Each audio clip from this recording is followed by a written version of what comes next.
Сега гледайте нов епизод на Джони Тест, а след това Скуби-Ду Мистерия ООД. По-късно ще видите Анджело и върхът по Cartoon Network.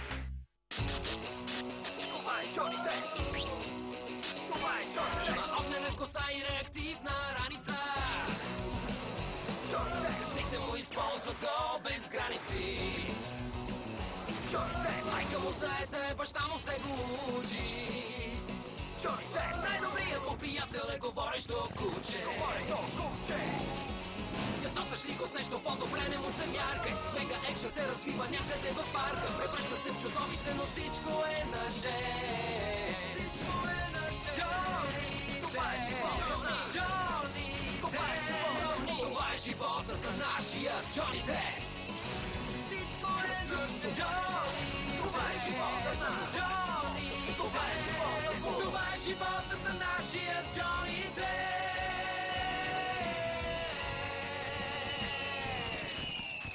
Джони Тест по идея на Скот Фелоус. Джони и номерът с маймунката. Сценарист Лазар Сарич.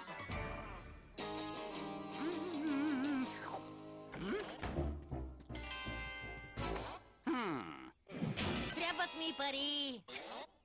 Знам, че ще съжалявам, ако попитам, но все пак защо? Новата конзола е излязла. Можеш да играеш 4 игри едновременно. $250. Стига си залигавил грабва и чука!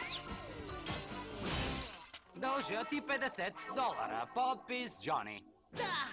Да намерим този Джони и да си поискаме $50. Това си ти. Да. Тогава ще поискам пари от татко. 250. Не. Лошо. Ако ти трябват пари за нова непотребна конзола, предлагам да си намериш работа. Какво ще рече работа? Това е най-гениалната ми идея. Ще спечелим купища пари за нови конзоли. А? Хергия за лимонада? Това ли е брилянтният ти бизнес план? Всяко дете си има такава. О, а къде е твоята гениална идея за правене на пари, господин бизнесмен? Правилно. Лимонада! Купете си вкусна лимонада! Купувам цяла кана. Ето. Струваше си чопните за една седмица. О, летяща маймуна! Супер! О, децата наистина обичат маймуни. На мен наистина ми трябват пари. Който си купи лимонада, ще лети безплатно заедно с Лоло маймуната.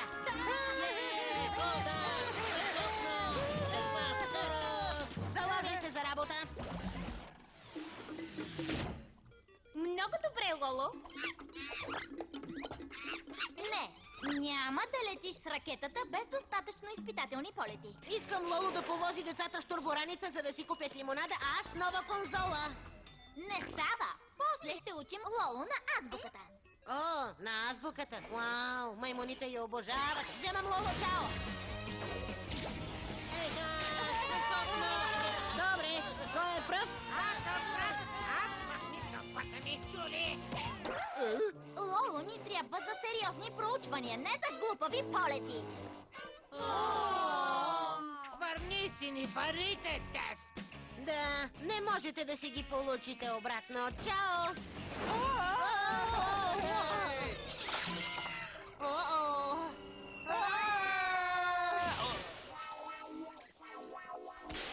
Научихме ценен урок. Какъв? Проверявай горивото, когато бягаш с турбораница. Не, маймуните носят пари. Ако искаме нова конзола, ни трябва бизнес с маймуна. Никакви уроци по летене, докато не си свършиш задълженията. Тоест, домашния курс по телевизионна критика. Цяла вечер ще гледаш телевизия и ще определиш кои програми са добри за умни момичета. Елате в зоопарка на град Бекон. Дом на най-щастливите животни на земята. Този ден е брек яйце. Ти гледай и стой далеч от Джони. Лоло, Искаш ли да бъдеш звезда в свой собствен цирк? Браво! Маймунският цирк на Джони. Билети $1. Добре дошли на най-великото шоу с маймуни в град Бекон. За нищожната цена от $1 ще видите как Лоло е изстрелян от оръдие. Ще кара колело по въже и ще се гмурне в чаша вода. И може да го галите.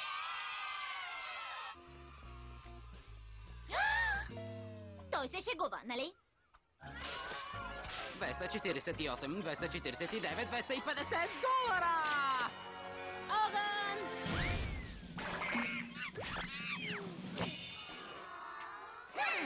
О, не изглеждат доволни. Връщаме Лоло в лабораторията, за да довършим обучението му. И вземаме дял от цирковите ти приходи, защото Лоло е наша маймуна. Съжалявам, обещавам, ще стоя далеч от лабораторията и няма да правя номера. Точно така. Нали се беше заключил, когато обеща? Бинго! Сега! Кой иска да види как магаре и кучета му излитат от оръдие?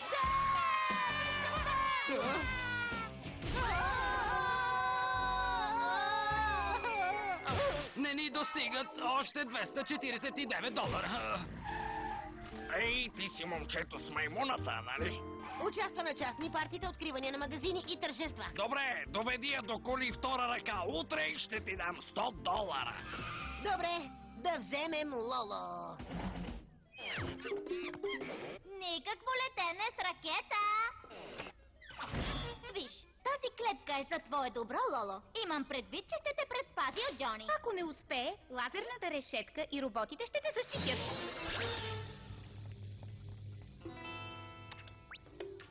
Доведете семейството в зоопарка на град Бекон.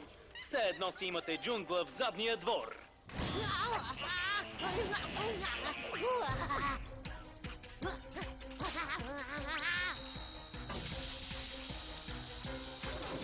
О, беше лесно.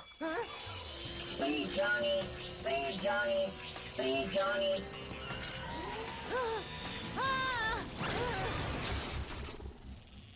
Те добре ли са? Сюзан и Мери наистина не искат да вземеш Лоло. Вземи маймуната! Настрой ги да зашеметяват, нали? Така мислех. Къде е Джони и нашата маймуна? Елате в автопарка на Симеон. Коли втора ръка, където цените са шокиращо ниски. Ами, това беше подходящо. Супер! Остава да намерим още $149 и ще имаме чисто нова конзола. А с тези реклами ще си осигурим още поръчки. Маймуна! Ще ви наема за рождения ден на сина си. Колко струва? $149. Добре, ще се видим в 3 часа. Уху! Водим Лоло на тържеството и вземаме конзолата. Не припарвай до Лоло, Джони! Съжалявам за роботите. Трябваше да са настроени само да зашеметяват. Добре, резервният план. О, това трябва да защити Лоло от досадни малки братчета. Кога построи маймунския сейф? Не съм аз. Мислех, че си ти. Бягай!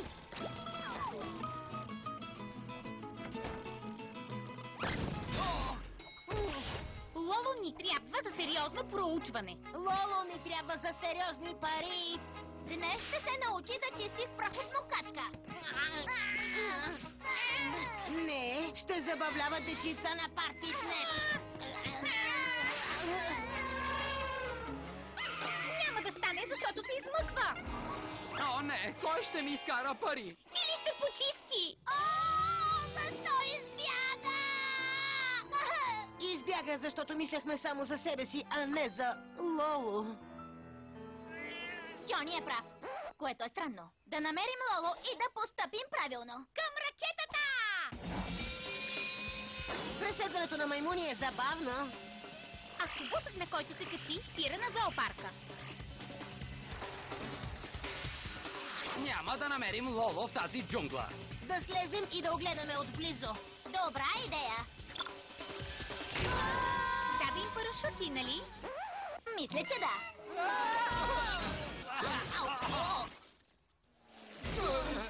Лоло, моля те, не бягай. Идваме да се извиним. Съжалявам. Съжалявам, че не ви дадох парашути. Днес летя в облаците. Най-много съжаляваме, че те пренебрегвахме, Лоло. Наистина искаме да се прибереш. Повече няма да те караме да гледаш глупави ситкоми. Нито да те караме да изнасяш представления, но ако искаш да участваш, ще бъде супер и трябва да тръгваме. Мисля, че иска да живее тук. Това ли искаш? Ще ми липсва, но определено изглежда щастлив.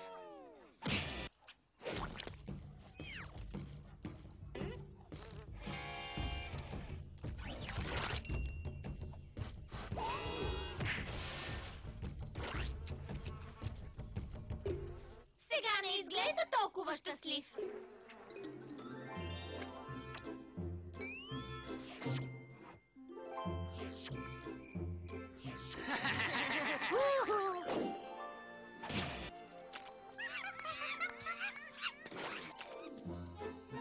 Лоло си дома!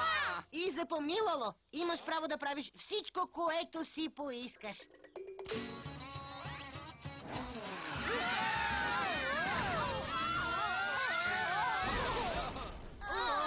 Без да караш ракетата, да го махнем от списъка.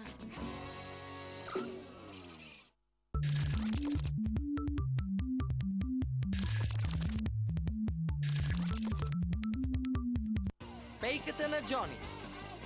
Сценарист Скот Фелоус. Това е лъжа! Измама! Не съм виновен! Момент, защо съм тук? Господин Даскалов казва, че не внимаваш в часовете. Учител на годината. Той ме е нарочил! Много е неприятен, луд и ужасно грозен. И е точно зад мен, нали? Гледа през прозореца вместо в учебника и не си води записки, а само драска в тетрадката си. Ага, всъщност са доста добри. Хубаво! Въпросът не е в това. Ако не си вдигна успеха, ваше задължение е да го пратите на лятно училище. Лятно училище? Не мога да посещавам лятно училище! Ще умра, ако нямам лято! Избери дисциплина, където да изразяваш артистичния си талант. Нещо подходящо за волния ти дух. Лесен предмет, за да си вдигна успеха? Бинго! Добре, Джони, сега да намерим лесна дисциплина. Но къде? Къде? Ще ти помогна, синко. Защо си в училище, маскиран, с хубави мустаци? Аз съм новият пазач. Въртя парцала, размотавам се и печеля пари за видеоигри и пай. Браво! Намери ми предмет, по който лесно да изкарам шест. Готварство! Лесна шестица, която после ще изядем. Влизай. Ученици, разбивайте на ниска скорост до получаване на добра консистенция. Или на висока за по-бърза шестица.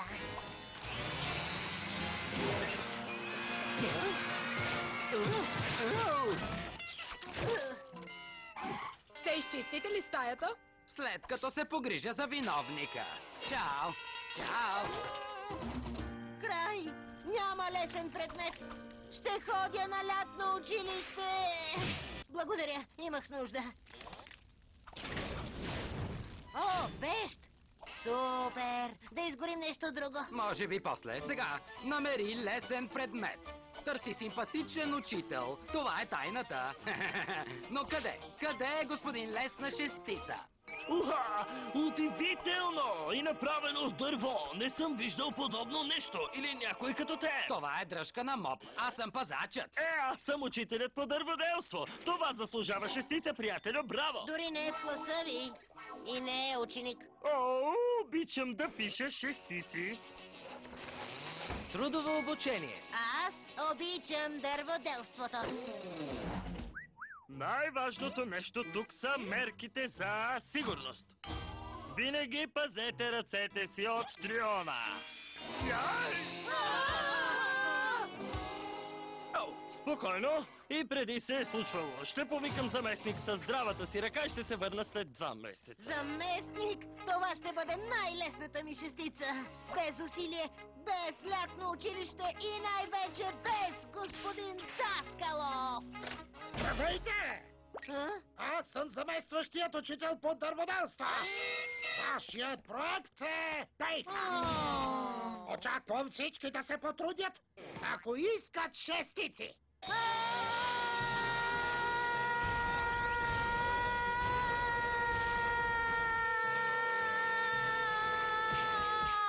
Направи хубава пейка. Няма значение какво правя, той ме е нарочил. Обречен съм.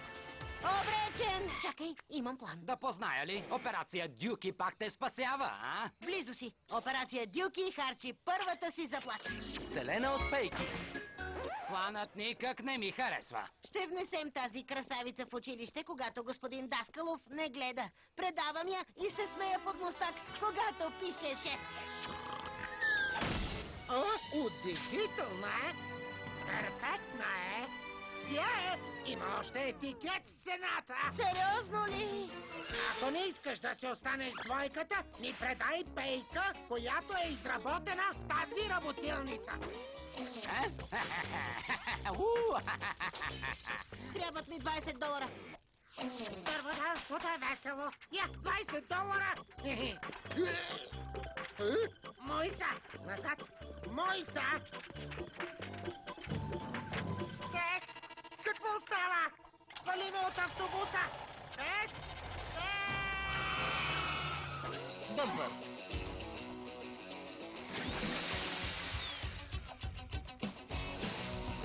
Джони Тест. Сега да предам пейката. Какво? Казахте да предам нещо правено в работилницата. Ето го. Но не е твое! Не казахте, че трябва да е мое. Искам пейка до утре! И ако искаш 6, трябва да бъде страхотна и да си я направил сам! Значи ще направиш пейка?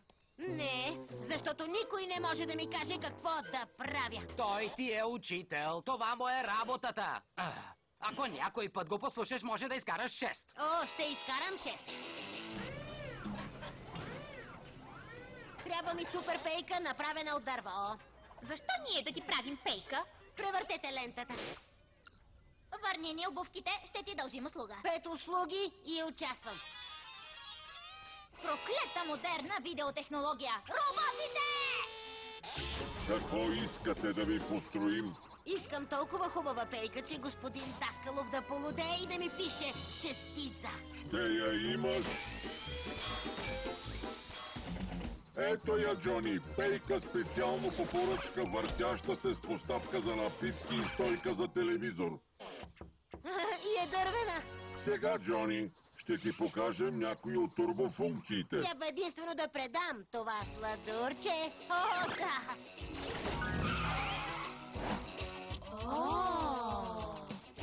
Това е най-хубавата пейка, която съм виждал. И няма етикет с цената или името на друг ученик. Да, ще приема 6, моля. Още не. Първо трябва да мине на проверка. Но пейката не е само за сядане, а за преживяване. Може ли 6? Музиката ми харесва. Кой свири? Не ме интересува. Искам 6. Извади CD-то и провери. Изхвърляне! Това ще се отрази на оценката ти. Съжалявам, господин Даскалов. Ще я изключи и ще ми пишете 6. Как се изключва? Пробвай ПУ бутона. Режим, побъркай учителя. Добре, не избра правилния бутон. Побърквам, има и преносно значение. Престани! Спри! Режим пробиване. Задействам. Не режим пробиване! Просто супер! Кой според теб ще чисти после? Режим, побъркай учителя. Хубава пейка. Ей, Джони, изпусна една готина. Накъде тръгна? Към кабинета на директора. Трябва да я спрем. Ей, това не е ли кучето ти? Не. Давай! Проектът на Джони по дърводелство е обсебен. Стига, Хенри! Не си ли прекалено строг с Джони? Пиши на Джони 6. Режим, побъркай учителя. Първо, това е удивителна пейка. И второ, много си загазил, господинчо. Да, знам. Но първо да спася господин Даскалов. Побъркай учителя. Побъркай учителя! Ей, Пейка! Нас ли търсиш? Побъркай, господин Даскалов! Добре, отклонихме вниманието му. Сега какво? Не знам! Бягай! Съгласен съм с учителя ти. Ти си ужасен ученик. Защо сам не направи една дървена бейка? Чакай! Дърво! Спасени сме! Защо сме тук? Няма измъкване. Ще ни изпепели! Не, и ако ние първо я унищожим. Бързо да запалим пеща и затвори вратата.